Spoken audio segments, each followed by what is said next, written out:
What's up, everybody? What's up? What's up? That's your boy Anthony. Just here, coming to you guys with another live. This is a pretty sensitive topic that I like to talk about because I feel like it's the need to talk about anything, because I'm an open book. You know, I can let you in on some things that I did in my past and things that I that I acknowledge that I did. It's my past. This is my story. This is what I will want to share. It's best that I open up and share it because we all got a past. Everybody got a past. You know, but it's how we tell the story. It's how we know the story, how it happened. We know what what had went down. We know everything that we know. So the best way we can do it is try to explain it in a way possible that we can explain it ourselves, so that nobody else explains it. You know. So here I go. And so everyone thinks, I since I never did drugs before, and I have to look that I never did drugs before. So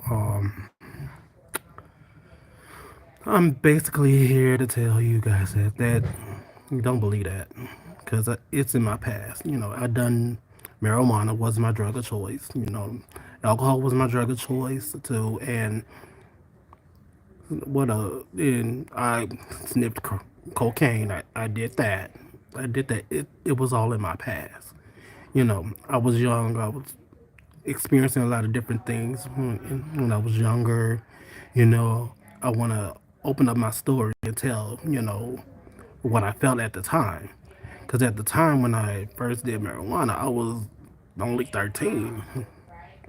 You know, you know, I wanted to feel like I wanted to fit in with everybody else at the time. I wanted to do what everybody else was doing. I felt like it because it it was only way I could prove that I could fit in with everybody, and and that didn't go out so well because I got in trouble for it. But and then I smoked weed again when I was 14, and then so that was my drug of choice. I only did it once every blue moon, and I also did it when I got around other friends in high school, and because that was my drug of choice. And but when it came down to smoking, I didn't do it every day. I didn't do it like constantly every day because one, I didn't want to do it. I got because that just wasn't me. It it was me once every blue moon. Whoa, whoa, whoa, whoa. Because that's the way I felt like I wanted to do it. Just not do it every day, be in control of myself. And I didn't let it consume my life. I didn't let it consume me because one, it's I didn't want to feel like like everybody, like people or teenagers at the time who was getting hooked to it, and then I didn't want to be in that book. I didn't want to fit that book. I only did it once when I felt like it. I didn't wake up and say, "Oh, I gotta smoke. I gotta do this. Oh, I gotta do that. Oh, I gotta do this. Oh, I want to do that. I want to do." No, I woke up and just be, being myself. You know, and only did it only because it was the only way I could control myself. And then I stopped doing marijuana for a while when I was 16, and then did that. I was drug free from 16 to 21. 16 to 21. So I'm gonna get into that a little bit later. But Yes, but second drug I picked up was alcohol. I started drinking when I was 19. You know, I had my first drink when I was 19, and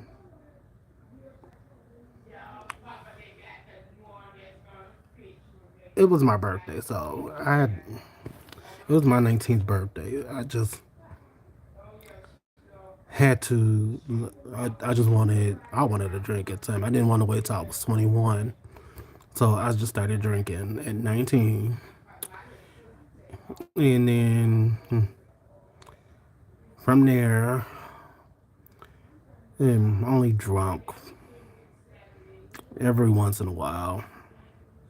Then till I turned 21. That's when I started going to the club, and I started drinking like when I was at the club, and then started began drinking socially because I was empty inside. I was unhappy with some things that happened in my past, and that what happened when I was a kid. I was trying to fill that void at the time, because memories start coming back to me how I was molested and how I was having a hard time telling everybody. It was just making me sad and depressed, you know. Then then the drinking spells. It it would get to a point where sometimes I would drink and I would pass out, and that is the scariest part because at the time I didn't know about alcohol poisoning. I didn't know about liver damage. I didn't know about anything like that.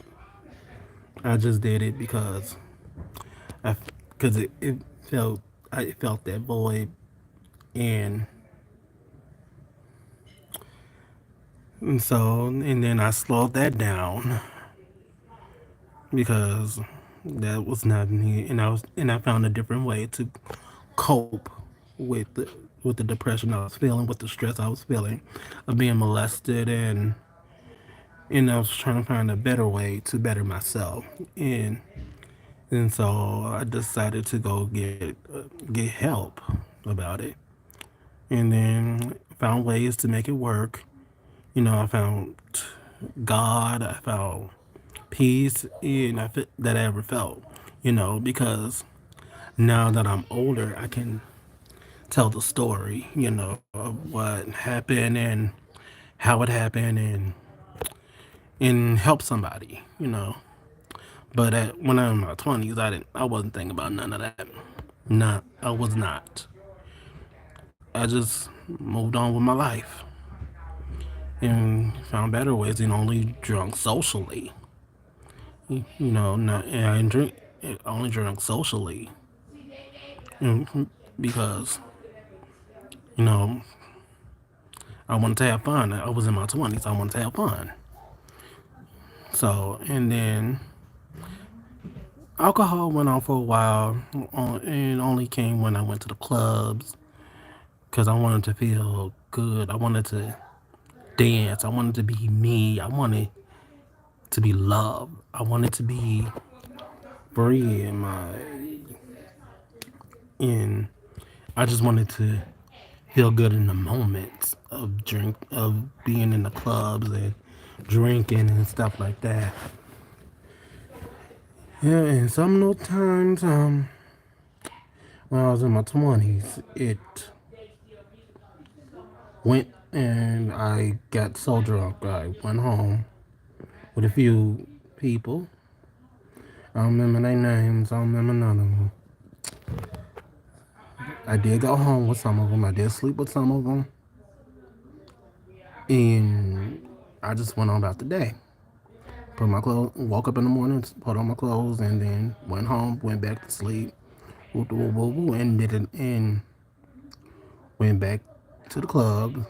And sometimes I wouldn't go home with them. I would go straight home. That was depending on how I was feeling when I was drunk. You know, I just wanted to drink and then drink and party, drink and party, drink and party, drink and party, drink and party, all in my 20s, and And at the time, I wasn't even thinking about anything else. I just know I wanted to have fun. I wanted to be 20 years old. I wanted to be a 20-year-old. You know, that's all I was thinking about. And then what had the mind is, like, I was in church and everything. I'm like, why am I doing this? And, because I kept doing it and I kept doing it until I realized it was a problem. And, but I still ignored the problem. And then just kept going and kept going and kept going and kept going. And then Sundays turn up in church, and then sometimes I would take off church and just go on a Sunday night. Go to the club on a Sunday night. And then when I was in college, when I was in school, I barely I went to Job Corps. I barely went out. I only went out to the clubs twice. That's about it. And then from there, it just became it just became and then I didn't I didn't go much. It only went and have like I went from clubs and from 21 to 25, 24. I went every weekend until and then after that I just went every once in a while. But and then till I moved to Chicago, you know, I wanted to find a job down there, but it was hard for me to find a job. It was hard for me to find something. Even I tried McDonald's and all that. It was just hard for me. And then I moved to Indiana, Gary, Indiana, around that area. I tried looking for a job in that area. I wasn't getting nothing. It was hard. I only did what I had to, and then that's when I started smoking weed again. Okay, and because I was so depressed, I was so stressed out, I couldn't find a job, I couldn't do anything, and then there were days I just gave up, like, because it was hopeless. I tried everything, and but when I started smoking at Gary and all that, I did it, and then I was in my 20s. I was in my late 20s at the time until I went back to Minnesota.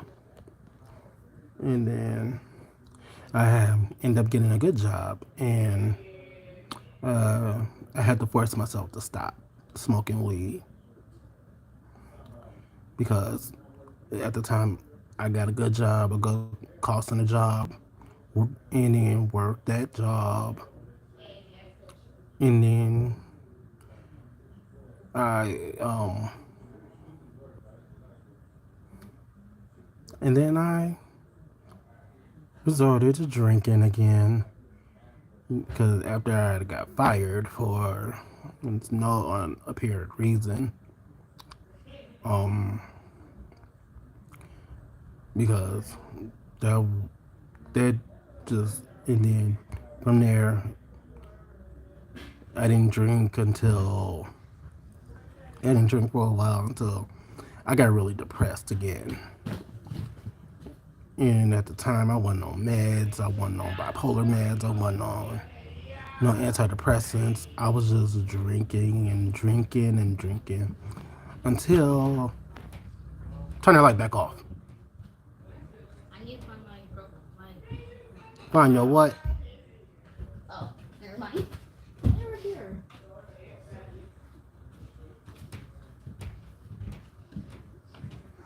Sorry about that.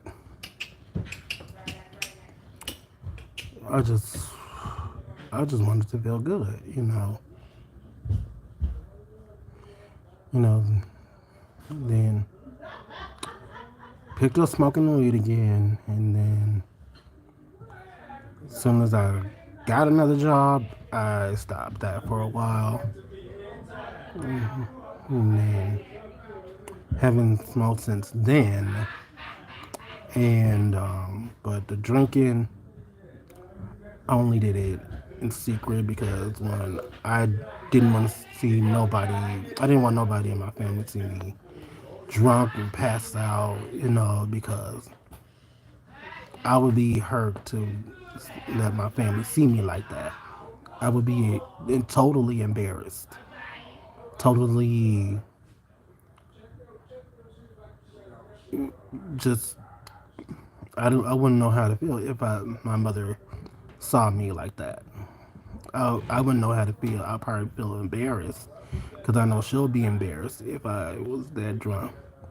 But the only drinking only happened when I left church because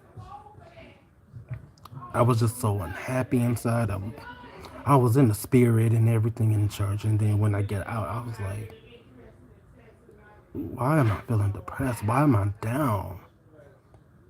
And then that's when I started drinking and drinking and drinking because I was so unhappy with myself. I was so unhappy with how I was so unhappy with what I was feeling inside. I was so unhappy with, with how my life was turning out. I was so unhappy. And so, and then when I stopped drinking and drinking and drinking, the depression set in. And I couldn't, and then that's when I started getting on my meds and taking meds. I never took meds with alcohol. I would never do that. I never tried it. I was tempted to do it, but I never did. And so, and then, and there were times where I would stop taking meds because I would have high energy, I would have low energy, and I would have no drive, no nothing. I just wanted to be depressed. I just wanted to be left alone. I didn't want nobody around me. I didn't want nobody to touch me. I don't want nobody to just be around me. I just wanted to. I didn't want nobody to make me happy. I didn't want nobody to make me anything. Only thing I wanted people to do was just leave me alone when I'm in my episode or having one of my episodes of depression or bipolar. I want to be left alone. And then once I stopped taking my meds for a while, because at the time I felt like without the meds I would be okay. That's when I started to drink again. I started drinking heavily, heavily and heavily and heavily. I started drinking vodka, Hennessy, any dark liquor or any type of liquor, or and then I was just drinking and drinking and drinking to feed my pain and to hide the pain I was feeling. And while knowing once I sobered up, I would feel the pain again.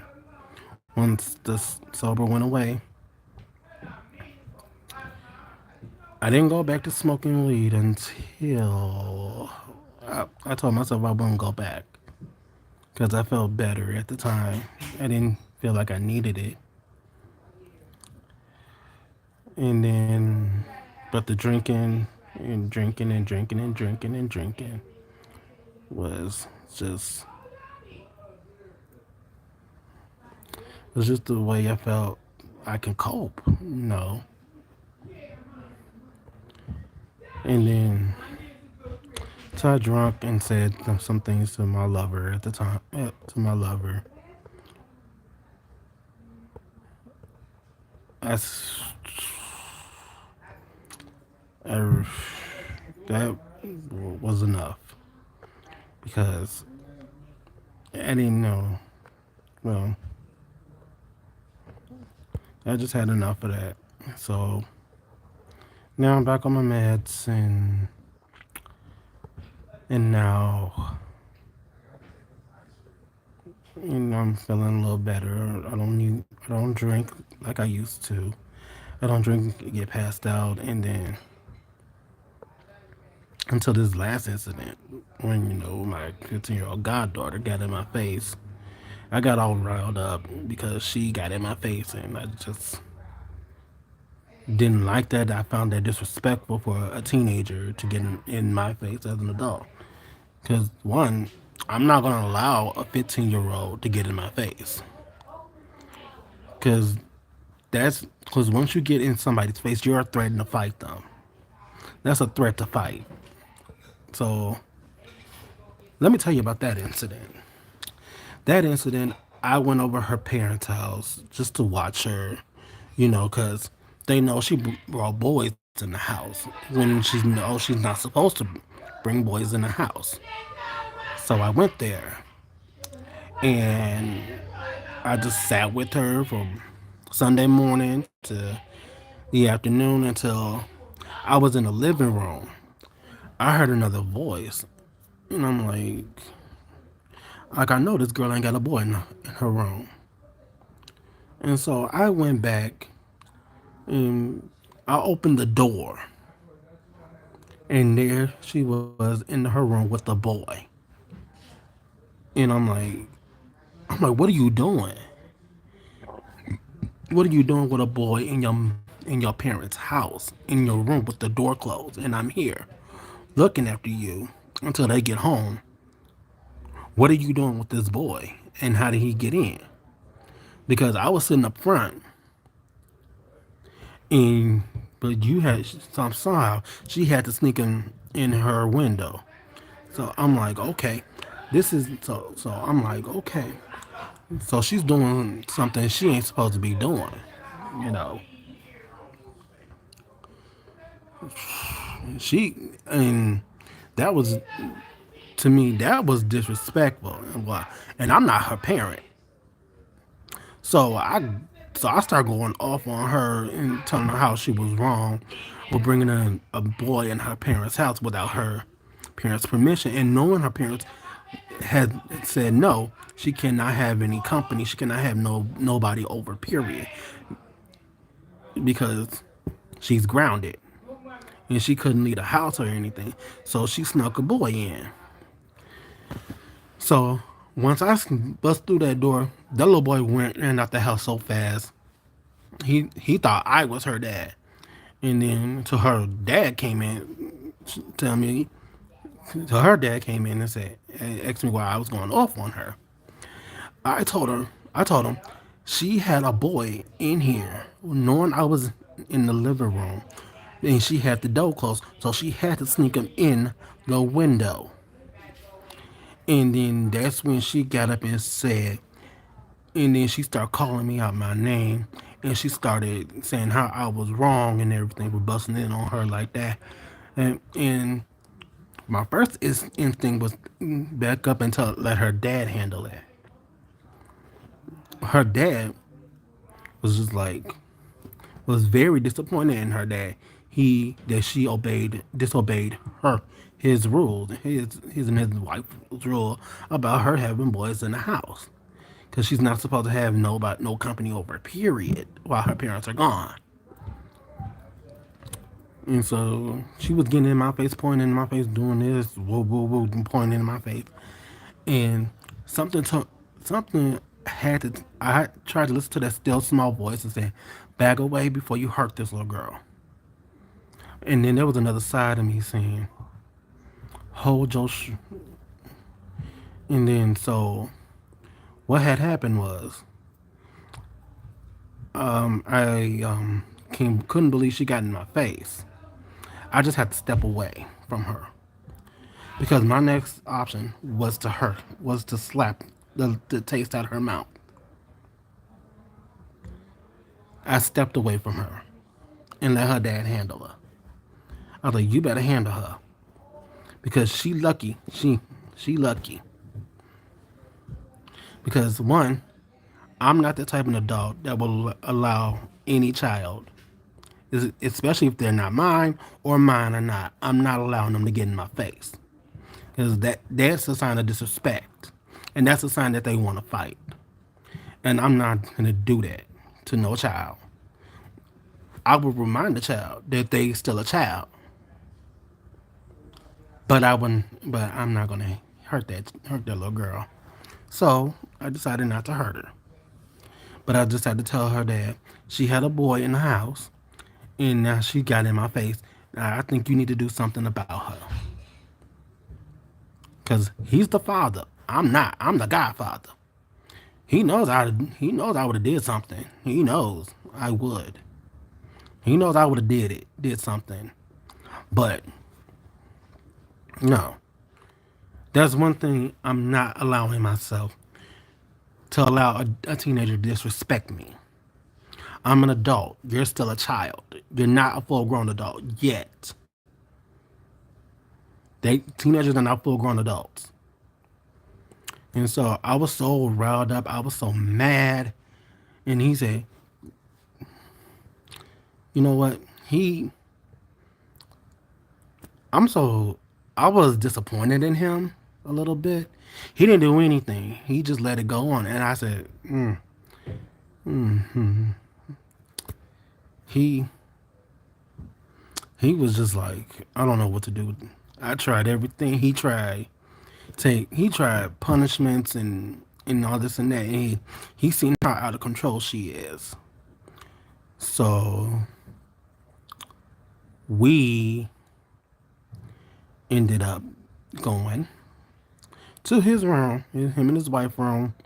We rolled up and we smoked, and because I needed to calm down, because I was about ready to just go off on this little girl even more about getting in my face. So we just started smoking, we started chilling, cooling off, whoop de whoop whoop whoop. Because then I was like, I just said, fuck it. Fuck it. I'm human. I'm gonna fuck up. Yeah. And so I'm back on track. Just letting it be. Just let it go. So yeah, that's my past. I'm human. Of course I'm gonna fuck up. It's in our human nature to fuck up. That's life. What and remember I said I tried other drugs? Yeah, I tried other drugs in my 20s. I had a phase at the time, in my 20s. I sniffed cocaine. I hated it. I never vowed to do it again because it made me sneeze. It didn't give me a high. It didn't do anything. I was like, never ever again. It didn't give me anything. And that is my past of what I did. And so I'm an open book about it. I will answer questions about it. I'm gonna speak it. I'm gonna say it. But I'm not. Am I gonna apologize for it? No, because it's part of me. But it's not my story. It's not who I want to be. It's not my future. It's part of me. Your past is a part of you. It's your story of triumph. It's your story of what you did. It's a story of you being an open book. Some people are an open book, and there's just so many church people that don't want to live in the past. Sometimes you got to tell the story. Sometimes you have to tell it. You got to tell it. Because only you and you know what you did and what you done. Only you and you know. And who else was there knows. Everybody knows. This is my story. This is my life. This is my past. Am I open up to the future? Yes, I'm open up to the future. But I'm not going to let my past define my future.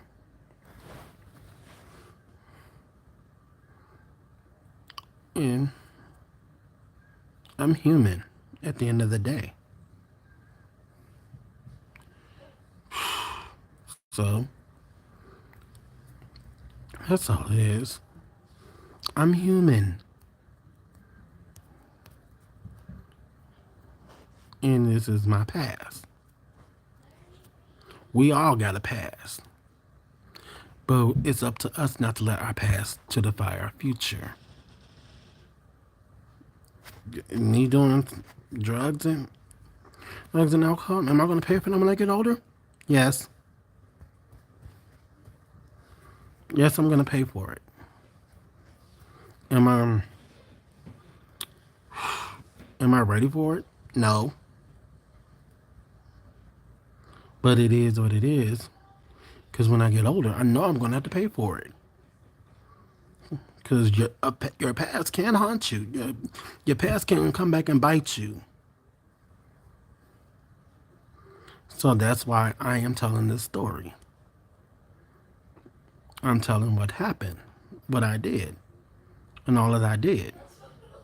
I'm telling.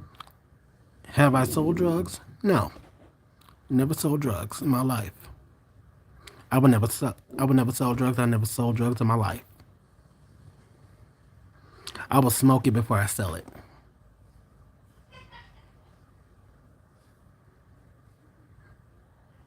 I will smoke weed before I even sell it. Sold it, sell it. I would never do it. I bought because one, have I smoked crack? No. Have I smoked meth? No. I've seen people do it. I've seen people overdose on over it. Never done any other drugs. Only drugs I ever did was alcohol, weed, and sniff cocaine. Those are only the drugs I did.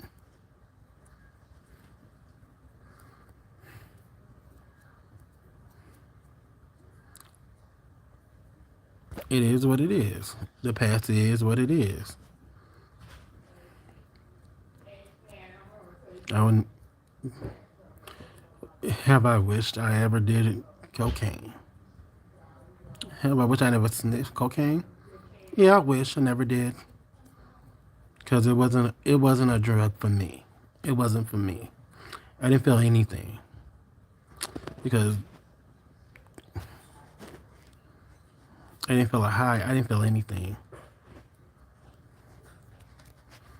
I just felt I just felt nothing when it came to cocaine.